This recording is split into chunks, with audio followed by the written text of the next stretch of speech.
ಆ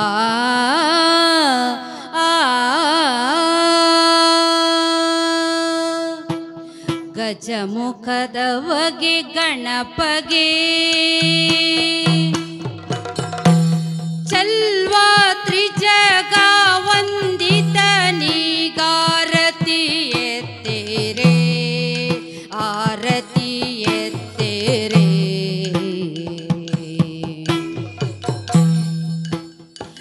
ಗಜಮುಖದವಗೆ ಗಣಪಗೆ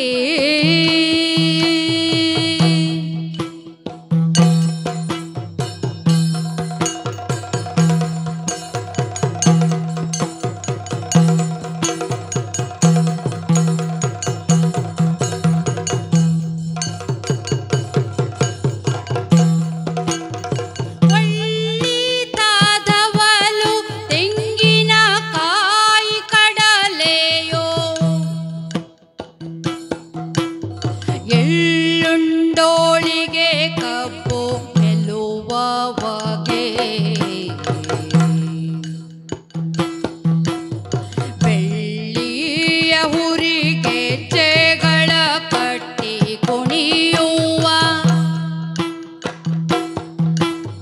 ಡೊಳ್ಳಿನ ಗಣಪಗಾರತಿ ಎತ್ತಿರೆ ಆರತಿ ಎತ್ತಿರೆ ಆರತಿ ಎತ್ತೇರೆ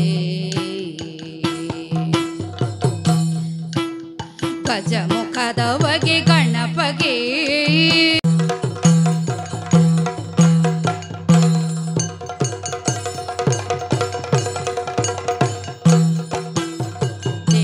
ದೇವತೆಗಳ ಕೈಯ ಕಪ್ಪಾವ ಗೊಂಬಾಗೆ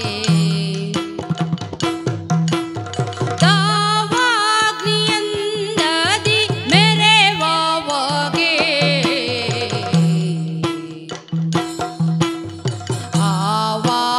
ಆವಾಗಮನದಲ್ಲಿ ನೆನೆವರೆಷ್ಟಾರ್ಥವ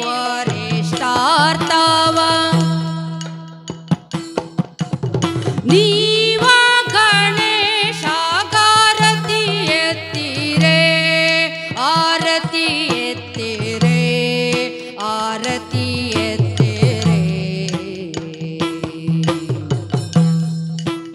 ಗಜಮುಖದವಗೆ ಗಣಪಗೆ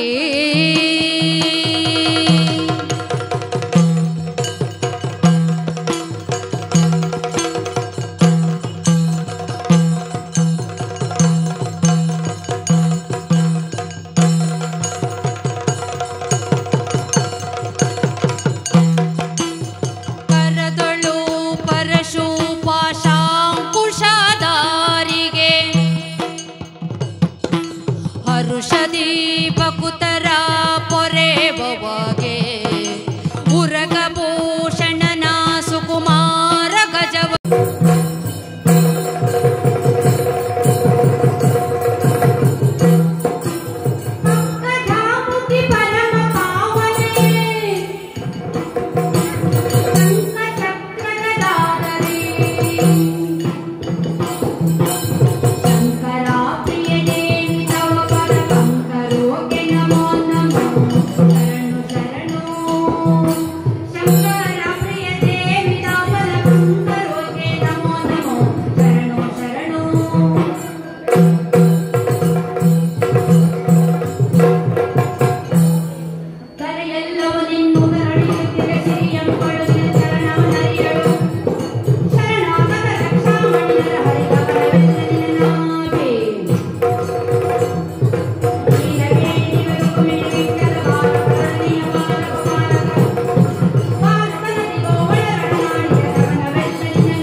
ಜನ ಪಿರಿದು ಸಂಸ್ತುತಿ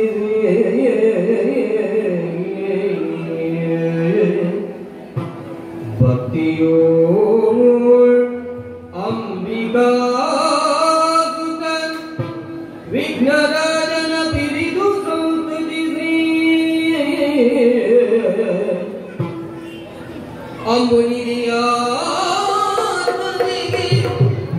ಕೈ ಮುಗಿದ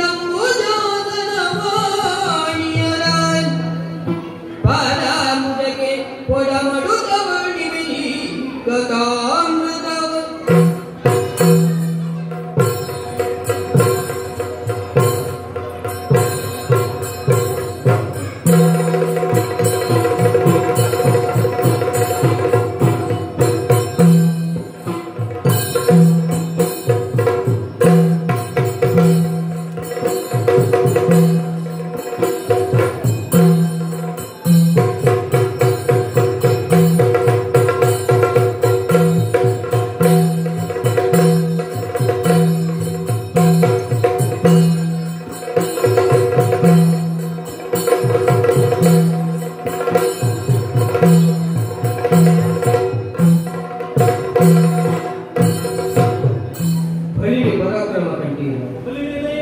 ಇರುವಂತಹ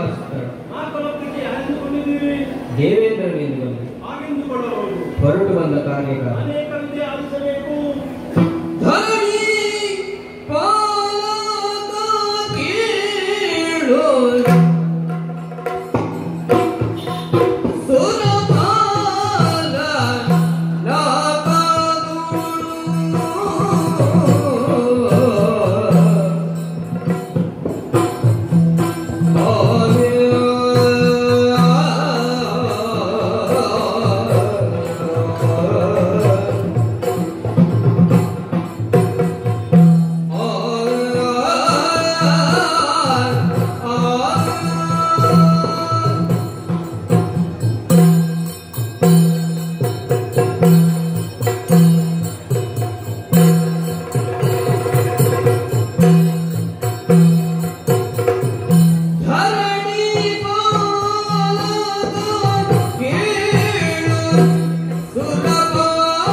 ಅಗಸ್ತ್ಯರಿ ಮೊದಲಾದ ದೇವತಿಂತಿನಿಯು ತುಮೂರ ನಾರದರೆ ಮೊದಲಾದ ಹರಿನಾಮ ಸಂಕೀರ್ತನ ಕಾಲದಿಂದ ತುಂಬಿ ತುಳುಕುತ್ತಿದೆ ಇಂದ್ರ ಸಭೆ.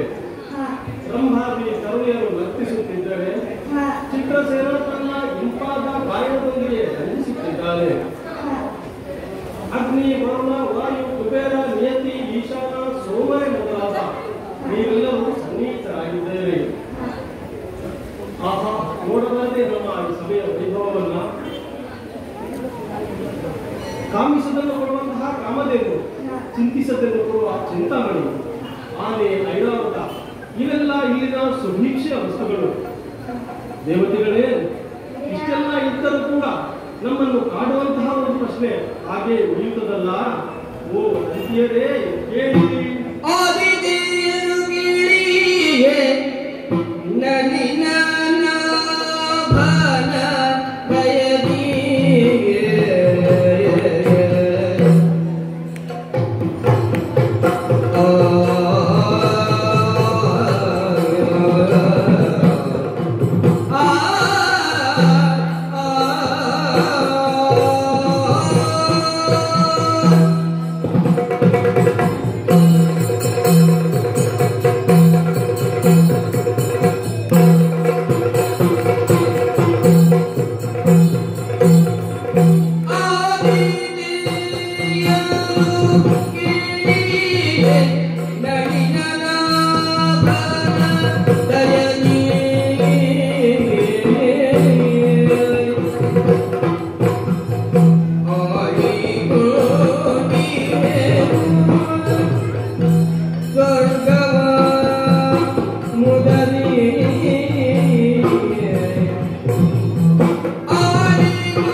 ಸ್ವರ್ಗದ ಅಷ್ಟೈಶ್ವರ್ಯಗಳನ್ನು ನಾವು ಅನುಭವಿಸ್ತಾ ಬರುತ್ತಿದ್ದೇವೆ.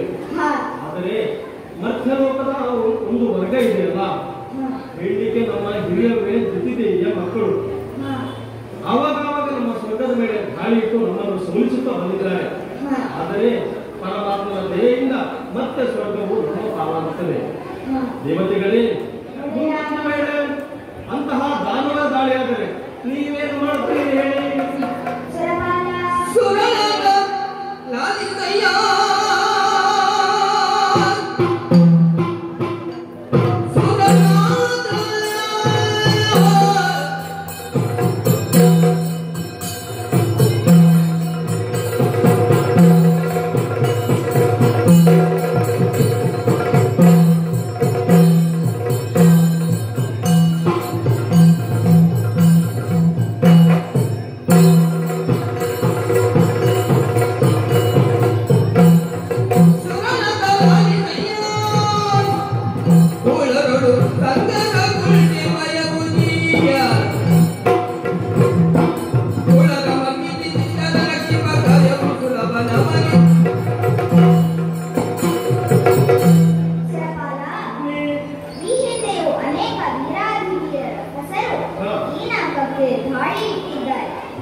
ಅದರಿಂದಲೂ ವರಪೂರಿತರಾಗಿ ಬರುವ ಅವರನ್ನು ನಾವು ಕ್ಷಣ ಮಾತ್ರದಲ್ಲಿ ಹಿಮ್ಮೆಟ್ಟಿಸಿದ್ದೇವೆ.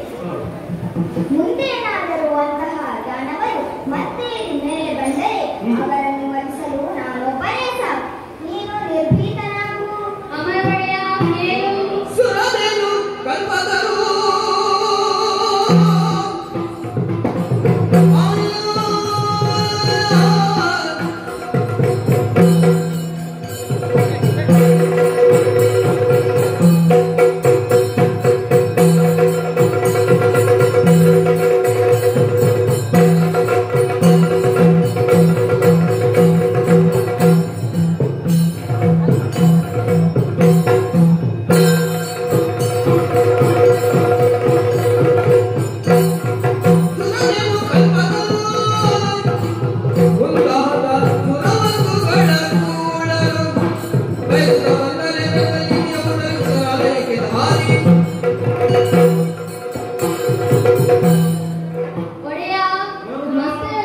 ಬಗ್ಗೆ ನಾವು ಇಂದಿನಿಂದಲೂ ಎಚ್ಚರಿಕೆಯಿಂದಲೇ ವ್ಯವಹರಿಸುತ್ತಿದ್ದೇವೆ. ಅತುಲ ಐಶ್ವರ್ಯವನ್ನು ಹೊಂದಿರುವ ನಮ್ಮನ್ನು ಕಂಡರೆ ಅವರಿಗೆ ಮತ್ಸರ, ಸ್ವರ್ಗವನ್ನು ತಾವೇ ಪಡೆಯಬೇಕೆಂಬ ಹುಚ್ಚು ಹಂಬಲ. ಆದರೆ ಅದು ಅವರಿಗೆ ಸಾಧ್ಯವಾಗದಂತೆ ನಾವು ಪ್ರತಿಭಟನೆಯನ್ನು ನೀಡಿ ಅವರನ್ನು ಸಂಹರಿಸಿದ್ದೇವೆ. ನೀನೆಂದಂತೆ ಇನ್ನೂ ಅವರು ಮುಂಬೈಗೆ ಬಂದರೆ ಅವರನ್ನು ಕ್ಷಣ ಮಾತ್ರದಲ್ಲೇ ನಿಗ್ರಹಿಸುವವನೇ ಈ ವರ್ಣ. ಬಿಡು ಚಿಂತೆಯನ್ನು. ಸುಧೆಯನ್ನು ಸೇವಿಸಿರೆ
ಮೇಲೋಕವಾದ ಸ್ವರ್ಗ ಆ ಜಾಣವರಿಗೆ ದಕ್ಕಲು ನಾವು ಬಿಡಲಾರೆ. ಪ್ರಮಾಣದ ಧೈರ್ಯದಿಂದ ಎಲ್ಲವೂ ಸುಸೂತ್ರವಾಗಿದ್ದರು. ನೀನೇನು ಚಿಂತಿಸಬೇಕಾಗಿಲ್ಲ.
ನಿಮ್ಮ ಮಾತುಗಳನ್ನು ಕೇಳಿ ಬಹಳ ಸಂತೋಷವಾಯಿತು.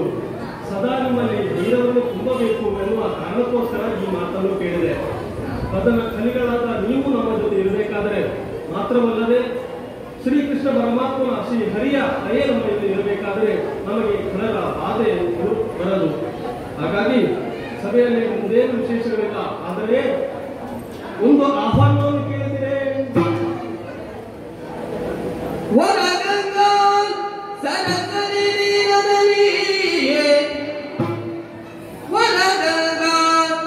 ಯಮುನಾ ಸರಸ್ವತಿ ತೀರದಲ್ಲಿ ಇಂದು ನಾವೆಲ್ಲ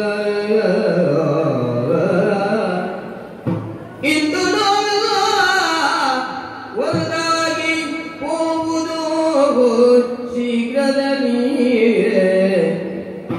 ಯಾರಿಗೂ ಮನದಲ್ಲ ದಿನವೇ ನಡೆದಿರುವುದು ಸತ್ರಯಾದ ಹರುಷದಲ್ಲಿ ವರಗಂಗಾ ಯಮುನಾ ಯಮುನಾ ಸರಸ್ವತಿ ತೀರದಲ್ಲಿ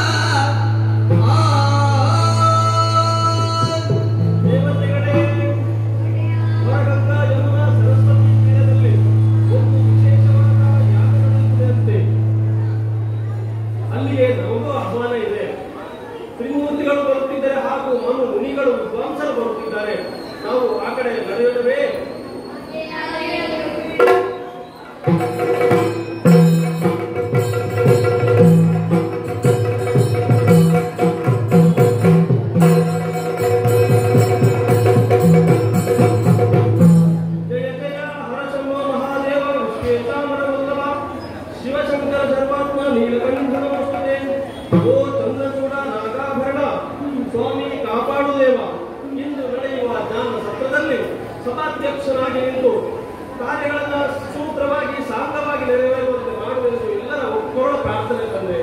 ದೇವತೆಗಳೇ, ದೇವ ಇಂದು ನೀವೆಲ್ಲರೂ ಭಕ್ತಿಯಿಂದ ನನಗಿದ್ದಾರೆ ಪದವಿಯನ್ನು ಪ್ರೀತಿಯಿಂದ ಸ್ವೀಕರಿಸುತ್ತೇನೆ. ಯಜ್ಞ ಧರ್ಮಾದಿಗಳು ಸಾಂಗವಾಗಿ ನೆರವೇರಿ ಮುಂದುವರಿಯುತ್ತದೆ. ಹಾಗೇ ಆಗಲಿ. ಒಂದು ದಿನ ಸತ್ರದಲ್ಲಿ ನೆರೆದುದು ಬಲ್ಲದಿ ಬಾಳಾದಿರುವನದ ಸಾಧನೆಗಳುಪ್ಪಿರುವ ಸಭೆಗಾದ ಕ್ಷಣೈತನ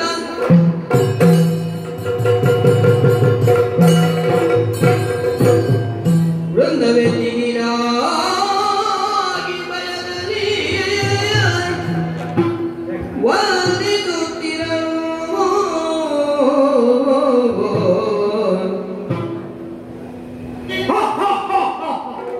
ದಾನಸತ್ರಕ್ಕೆ ಬಂದಿದ್ದೇನೆ.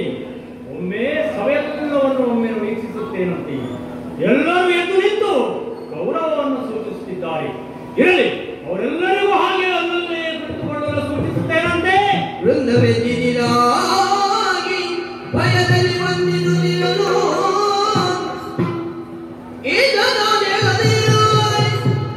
ಚಂದನಿ ಕುರಿತು ಕಂಡ ದಕ್ಷಗತಿಗೊಂಡ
ಸಭೆಯಲ್ಲಿದ್ದವರೆಲ್ಲರೂ ನಾನು ಬಂದಾಗ ಎದ್ದು ನಿಂತು ಗೌರವವನ್ನು ಸಲ್ಲಿಸಿದರು. ಕೆಲವರು ನಮ್ಮನ್ನು ಕಂಡು ನಸುನಕ್ಕು ಸ್ವಾಗತವನ್ನು ಕೋರಿದರು. ಸಾಕ್ಷಾತ್ ನಮ್ಮ ಸ್ಥಾನವೇ ಅಂತ ಎಲ್ಲ ಕಡೆಯಿಂದಲೂ ಗೌರವಗಳು ಆಧಾರಗಳು ನಮಗೆ ದೊರೆಯುತ್ತವೆ. ಇರಲಿ ಇರಲಿ, ಹಾಗೆ ಸಭೆಯನ್ನು ಒಮ್ಮೆ ತಿರುಗಿ ನೋಡುತ್ತೇನಂತೆ. ಓಹೋ, ಅವನೊಬ್ಬ ಸುಮ್ಮನೆ ಕುಳಿತಿದ್ದಾನಲ್ಲ, ಯಾರು ಹೇಳಲಿಕ್ಕೆ ಹೋದರೆ ಬೇರೆ ಯಾರೂ ಅಲ್ಲ, ನನ್ನ ಅಳಿಯ, ನನ್ನ ಮಗಳಾದ ಸತೀದೇವಿಯ ಗಂಡ ಶಂಕರ ಊದಿ ಬಡಕ. ಮಾವನಿಗೆ ಮರ್ಯಾದೆ ಸಲ್ಲಿಸಿದವ ಎಂತಹ ಅಳಿಯ, ದಕ್ಷನಂತ ಮಾವನನ್ನು ನಿರ್ಲಕ್ಷಿಸಲು ಕಾರಣ ಆತನಿಗೆ ತಾನು ಸದಾಶಿವನೆಂಬ ಪಿತ್ತ ನೆತ್ತಿಗೇರಿದೆ. ನೋಡಿ ಸ್ವಾಮಿ, ಒಂದು ಕಣ್ಣಿದ್ದರೆ ನೋಡಬಹುದು, ಎರಡು ಕಣ್ಣಿದ್ದರೆ ಚೆನ್ನಾಗಿಯೇ ನೋಡಬಹುದು. ಆದರೆ ಈ ಮೂರುಗಳಿಗೆ ಮೂರು ಕಣ್ಣುಗಳಿವೆ. ಏತಕ್ಕೆ ಸ್ವಾಮಿ? ಪ್ರಯೋಜನವಿಲ್ಲದ್ದು. ಅವ ಗ್ರಹಿಸಿರಬಹುದು, ನಾನು ಅಧ್ಯಕ್ಷರ ಸ್ಥಾನದಲ್ಲಿ ಕುಳಿತಿದ್ದೇನೆ, ಮೇಲೇಳಬಾರದೆಂದು. ಇರಲಿ, ಆದರೆ ಕುಳಿತಲ್ಲಿಯೇ ಒಂದು ನಗೆ ಸೂಸಿ ಸುಮ್ಮನಿರಬಹುದಿತ್ತಲ್ಲ. ಈಗ ಅದೂ ಇಲ್ಲ. ವಚನೇಖಾ ದರಿದ್ರತ. ಯಾರು? ನಾನು ದಕ್ಷ. ನಾನು ನನ್ನ ಮಗಳನ್ನು ಕನ್ಯಾದಾನ ಮಾಡಿಕೊಟ್ಟಿದ್ದೇನೆ ಅವನಿಗೆ. ನಾನು ಅವನ ಮಾವ. ಹಾಗಾಗಿ ಒಂದೇ ಒಂದು ಬಾರಿ ಮಾವ ಹೇಗಿದ್ದೀರಿ ಎಂದು ಕೇಳಿದರೆ ಇವತ್ತೇನು ಕಡಿಮೆ ಆಗುತ್ತಿತ್ತು? ನಾನಿಗೆ ಬಂದ ಕುಂದೇನು? ಇಲ್ಲಪ್ಪ ಇಲ್ಲ. ರಾಮ ಸರಸಿದಾಸರ ನುಡಿಯಲ್ಲಿ ಕೆಟ್ಟ ಸರಸಿದಾಸನ ನುಡಿಗಿನ ಮರುಳಾಗಿ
ನನ್ನ ಮಗಳಾದ ಗೌರಿಯನ್ನು ಈ ಭೂರಿವರ್ಗನಿಗೆ ಕೊಟ್ಟೆನಲ್ಲ.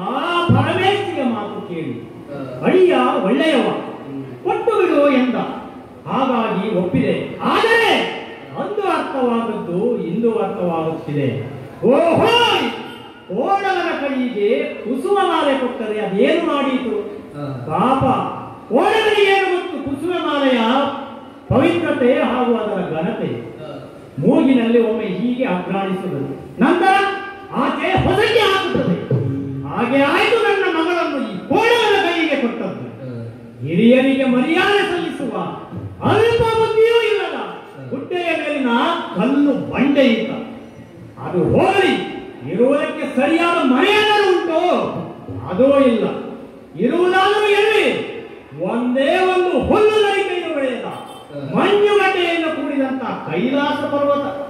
ಅದು ವಾಸಕ್ಕೆ ಯೋಗ್ಯವಲ್ಲವೆಂಬುದು ಅವನಿಗೂ ಗೊತ್ತಿದೆ. ಹೋಗಲಿ, ಬಟ್ಟೆಯನ್ನಾದರೂ ಹಾಕುತ್ತಾನೋ? ಅದೂ ಇಲ್ಲ. ಸತ್ತ ಪ್ರಾಣಿಗಳ ಚರ್ಮವನ್ನು ಸುತ್ತಿಕೊಳ್ಳುತ್ತಾನೆ. ಸಾಲನೆಂಬಂತೆ ಹಾವುಗಳನ್ನು ಮಾಲೆ ಮಾಡಿ ಹಾಕಿಕೊಳ್ಳುತ್ತಾನೆ. ಹೋಗಲಿ, ಸ್ನಾನವನ್ನಾದರೂ ಮಾಡುತ್ತಾನ? ಅದೂ ಇಲ್ಲ. ಕೊಳಕ. ಹೋಗಲಿ, ಇರುವುದಾದರೂ ಎಲ್ಲಿ? ಸ್ಮಶಾನಗಳಲ್ಲಿ ಸತ್ತ ಹೆಣಗಳನ್ನು ಸುಟ್ಟ ಭಸ್ಮವನ್ನು ಧರಿಸಿ ತಾನು ಶರಣವನ್ನು ಪಡೆಯುವನೆಂಬ ಪ್ರಚಾರ ಮೇಲೆ ಕೇಳಿಯುವನಿಗೆ. ಆದರೆ ಇವನನ್ನು ಪೂಜಿಸುವ ಒಂದು ವರ್ಗ ಉಂಟು. ಅವರೇ ಆ ರಾಕ್ಷಸರು, ಅಸುರರು. ಮಾತಾರಿಗಳು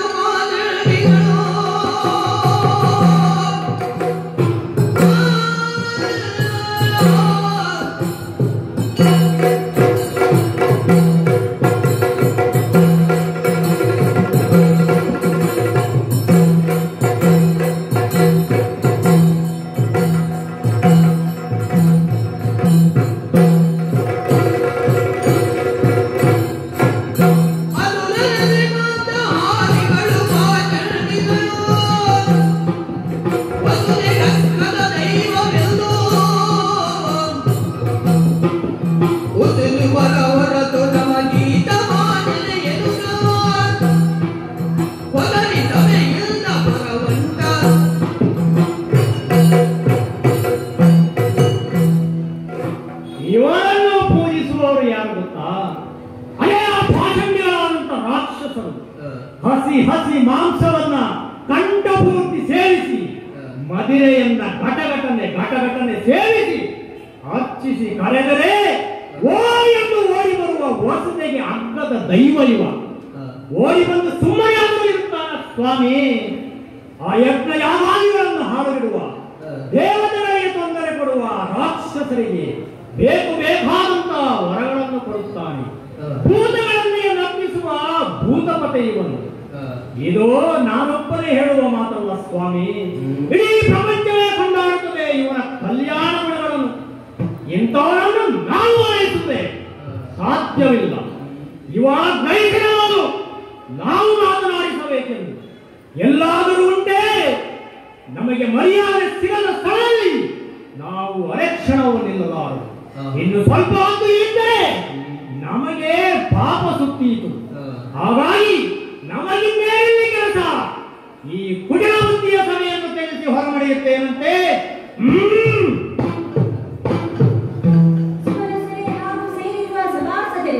ನೀವಾರು ಎಚ್ಚರಿತರಾಗಬೇಕಾಗಿಲ್ಲ. ತಡವಾಗಿ ಬಂದ ಮತ್ತು ಅಷ್ಟೇ ವೇಗವಾಗಿ ಹೊರಟು ಹೋದ, ಅದೆಲ್ಲ ಒಟ್ಟಟ್ಟಿಗೇಳಿ ಸಭಾ ಕಲಾಪಗಳ ಮುಂದುವರಿಯಲಿ ಸಾಂಗವಾಗಿ.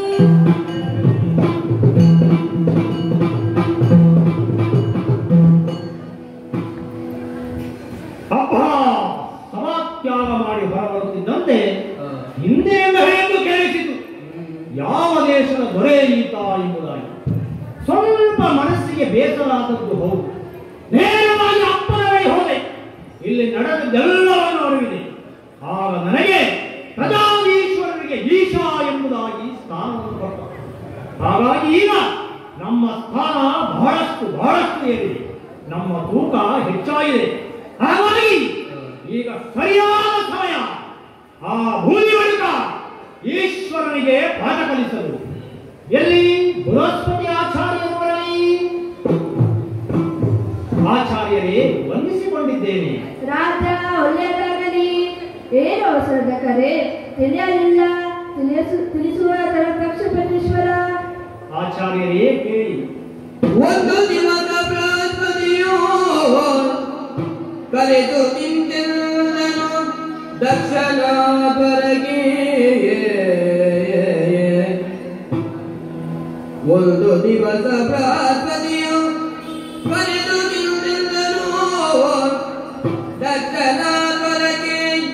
ಚಂದನೆಯು ಸಕಲ ಸಾಹಿತ್ಯವ ರಚಿಸು.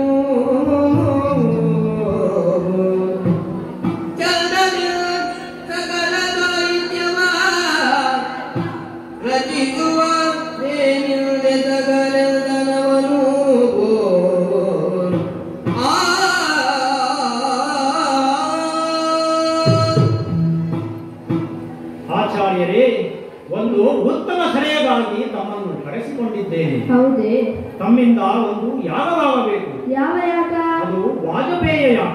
ಹೌದೇ? ತಮ್ಮ ಮುಖಾಂತರವೇ ಆಗಬೇಕಾದುದರಿಂದ ಅದಕ್ಕೆ ಬೃಹಸ್ಪತಿ ಸಭಾ ಎಂಬ ಹೆಸರು ಒಪ್ಪುತ್ತದೆ. ದಕ್ಷ ಅಂತ ನಾವು ಈ ಯಾಗವನ್ನು ಮಾಡುತ್ತಿರುವುದರಿಂದ ಹಿಂದೆ ಯಾರೂ ಮಾಡಿರುವಂತ ಹಾಗೂ ಮುಂದೆ ಯಾರು ಮಾಡಲು ಸಾಧ್ಯವಾದಂತ ಯಾಗಬೇಕು. ದಾನ ಧರ್ಮಾದಿಗಳ ಹೊಳೆ ಹರಿಯಬೇಕು.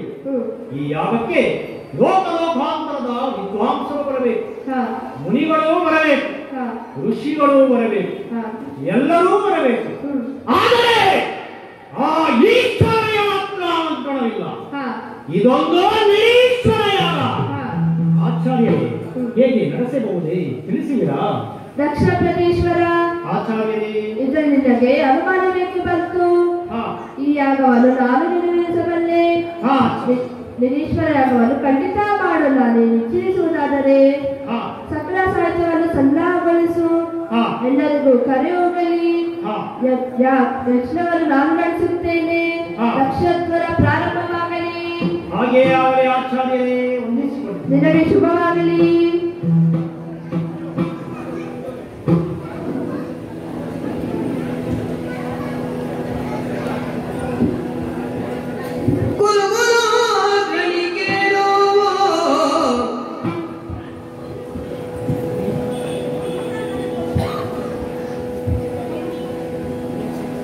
ಗುರು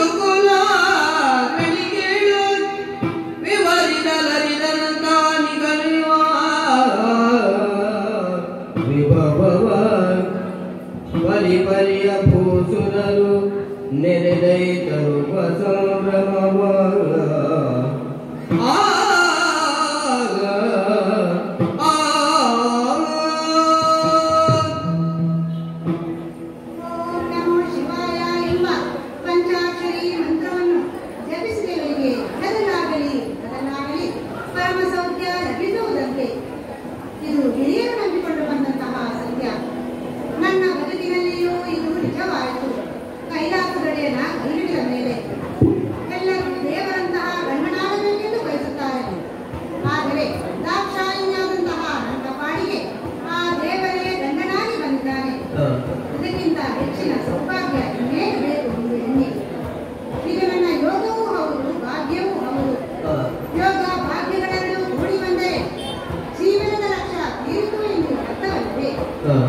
ಶ್ರೀಶೈಲದ ಅರಸನೊಂದಿಗಿನ ದಾಂಪತ್ಯ ಚೆನ್ನಾಗಿಯೇ ನಡೆಯುತ್ತಿದೆ.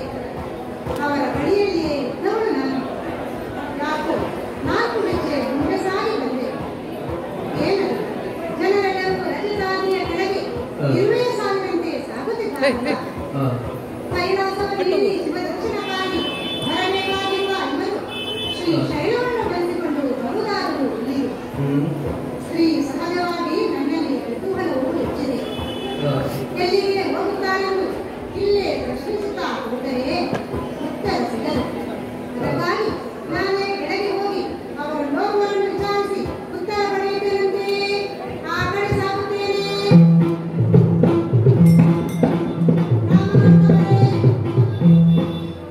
ಪ್ರಣಾಮಗಳನ್ನು ಸ್ವೀಕರಿಸಬೇಕೆಂದು ಪ್ರತಿಪೂರ್ವಕವಾಗಿ ಕೇಳಿಕೊಳ್ಳುತ್ತೇನೆ. ಶುಭವಾಗಲಿ. ಮನಸ್ಸಿನಲ್ಲಿ ಮೂಡಿರುವಂತಹ ಪ್ರಶ್ನೆಗಳ ಸರಮಾಲೆ ಉತ್ತರಿಸಿ ಮುಂದೆ ಹೋಗಬೇಕೆಂದು ಪ್ರಾರ್ಥಿಸಿಕೊಳ್ಳುತ್ತಿದ್ದೇನೆ. ಓ ಭೂಮಿದೇವ, ಆವಲ್ಲಿಂದ ಬಂದಿರಯ್ಯ ಭೂಮಿದೇವ.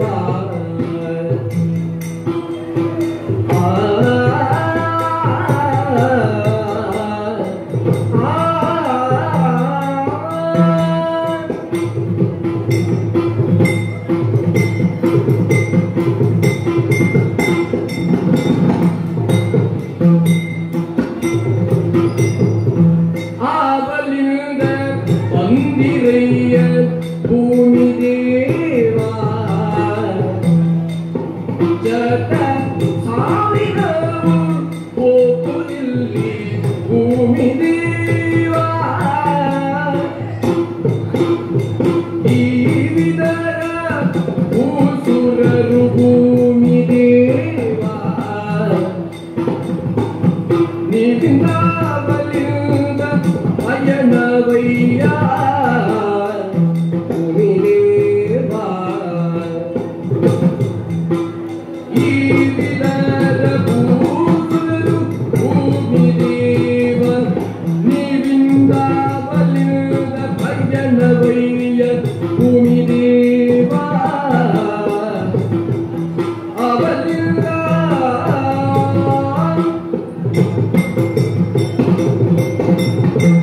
ರಾಮನಂತಮರೇ, ಅಮ್ಮ, ಇದು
ಯೋಗವನ್ನು ಶ್ರೀದೇವರು ಕರುಣಿಸಲಿಲ್ಲ.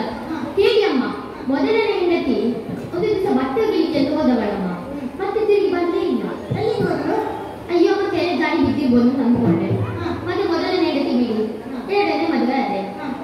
ಅವಳಿಗೆ ನೋಡಿದ ಮುಂಚಿತ ರೋಗ, ದಮ್ಮಿನ ಸಮಸ್ಯೆ. ಒಮ್ಮೆ ದಮ್ಮು ಏನು ಕೆಳಗೆ ಬಂದೇ ಇಲ್ಲ. ಆಮೇಲೆ ತುಂಬಾ ದಿವಸ ಇದ್ದಮ್ಮ ನನ್ನೊಟ್ಟಿಗೆ. ಆಮೇಲೆ ಒಂದು ದಿವಸ ದಮ್ಮು ಮೇಲೆ ಹೋದ್ರೆ ಅವಳು ದಮ್ಮೊಟ್ಟಿಗೆ ಅವಳೇ ಮೇಲೆ ಹೋದ. ಅವಳು ಮೇಲೆ ಹೋದಮ್ಮ, ಸತ್ತೇ ಹೋದ್ಲು. ಇನ್ನು ಕೇಳಿ ಅಮ್ಮ, ನಾನು ಮದುವೆ ಬೇಡ ಸಾಕು, ನನ್ನ ಗ್ರಾಚಾರ ಸರಿ ಇಲ್ಲ ಅಂತ ಕೂತೆ. ಇನ್ನು ಈ ಊರಿನವರು ಬಿಡ್ತಾರ? ಬಟ್ರೆ ನೀವೊಂದು ಮದುವೆ ಆಗಿ, ಬಟ್ರೆ ನೀವೊಂದು ಮದುವೆ ಆಗಿದ್ದ ನನ್ನ ತಲೆ ತಿಂದ್ರು. ಅವರಿಗೆ ಬೇಕಾಗಿಗಳನ್ನ ಆದೆ ನೋಡಿ. ಹಾ ಅಮ್ಮ, ಜಾತಕ ನೋಡಿಯೇ ಮದುವೆ ಆಗಿದ್ದು. ಅವಳಿಗೆ ಗಂಡ ಸಾಯುವ ಯೋಗ, ನನಗೆ ಹೆಂಡತಿ ಸಾಯುವ ಯೋಗ ನೋಡಿ ಅಮ್ಮ. ಆದರೆ ಈಗ ಅವಳು ಸಾಯಿಲ್ಲ, ನಾನು ಸಾಯಿಲ್ಲ. ಜಾತಕ ಹೊಡೆದುಕೊಂಡಿದ್ದೆ, ನಾವಲ್ಲ ಆಗಿದೆ ಅಲ್ವೇ. ಈ ಸಣ್ಣ ಮಗುವ? ಹಾ, ಅವನು ನನ್ನದೇ ಚಿಕ್ಕ ಮಗ.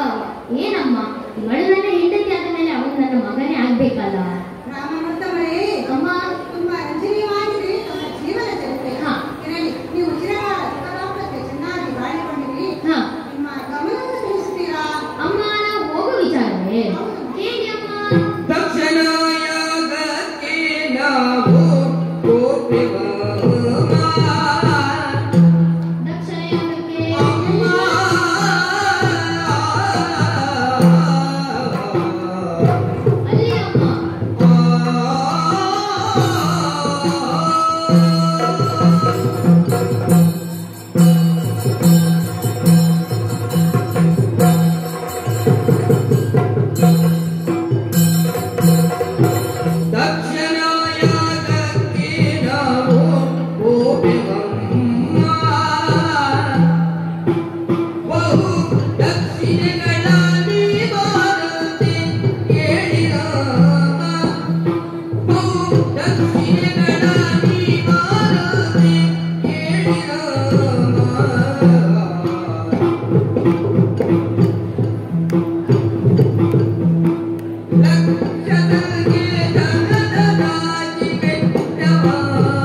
ನೀನು ನನ್ನನ್ನ ತಿನ್ಲಿಕ್ಕೆ ಬರಬೇಡ.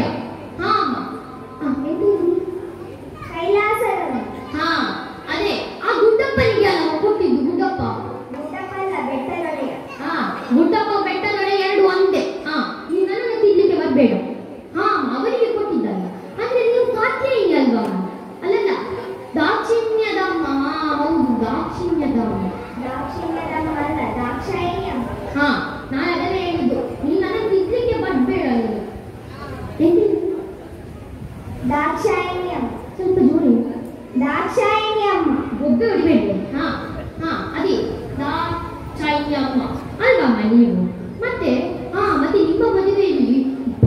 ಲಾಡು 2 ಕೌಲಿಗೆ ಪಾಯಸ ಕುಡಿದು ಚೆನ್ನಾಗಿ ನೆನಪುಂಟಮ್ಮ ನನಗೆ.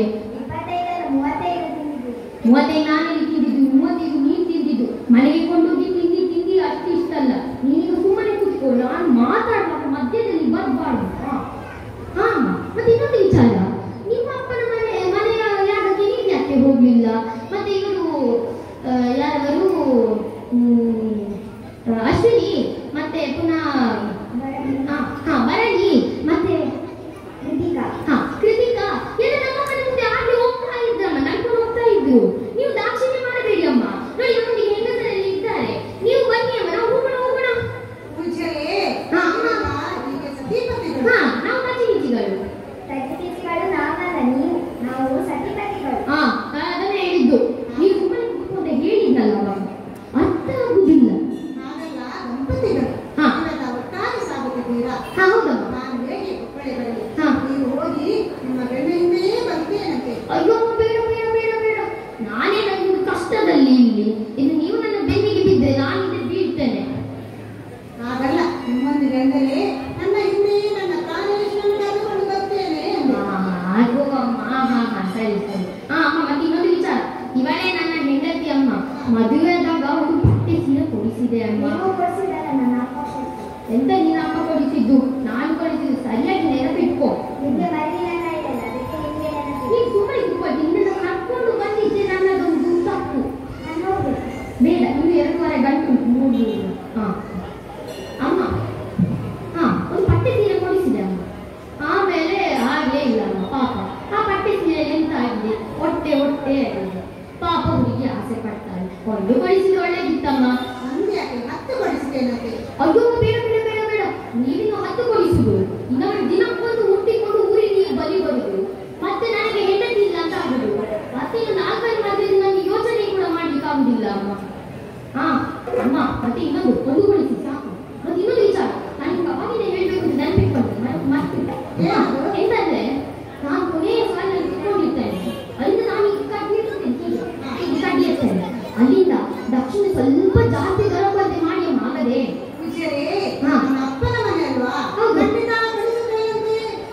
ಸರಿ ಅಮ್ಮ, ನಾನು ಹೊರಡ್ತೇವೆ. ಬೇಗ ನಡಿ, ಜಾಸ್ತಿ ನಡಿ ಬೇಗ. ಹಿಂದೆ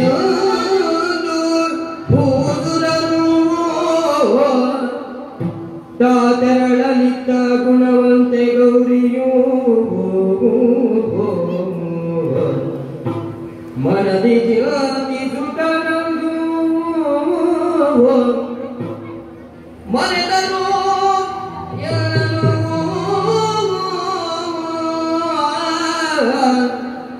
ಮರೆತರೆವನು ಬೇಡದಿರದಾರದೆನ್ನ ಪದಿಗರುಹಿ ಕರೆದೊಯ್ವೆನ ವರ ಮಹಾದ್ವರಗೆ